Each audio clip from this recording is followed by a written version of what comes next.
Je suis François Dubois, vice-président du site Profession Gendarme et ancien gradé de la gendarmerie. Après ma carrière militaire, je suis devenu professeur. Emploi que je viens de perdre en raison de mes prises de position. Oui, je le répète, je viens de perdre mon travail en raison de mes prises de position.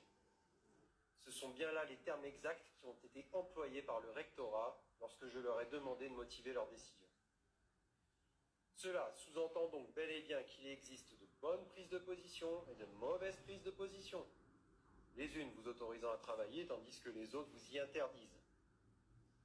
La France, cette France, n'est pas un état de droit. Vous l'apprendrez à vos dépens si un jour vous commencez à gêner. Et vous commencez à gêner quand votre nom ressort dans un brûlot écrit par Libération. Vous savez, ce journal pas du tout orienté qui veut apprendre l'amour à nos enfants ou qui publie une tribune en 1997 intitulée « Pédophilie, où est la gêne ?» et dont le rédacteur en chef actuel n'est autre qu'un ancien officier du renseignement israélien. En tant qu'enseignant, j'ai toujours respecté la neutralité en classe et dans la sphère professionnelle. Je veille toujours à ne jamais exprimer d'opinion politique en classe, justement parce que j'estime que la classe ne doit pas être un lieu d'orientation des enfants à l'insu de leurs parents. Pourtant, notons que le gouvernement n'hésite pas à diffuser sa propagande à l'école lorsque cela lui convient.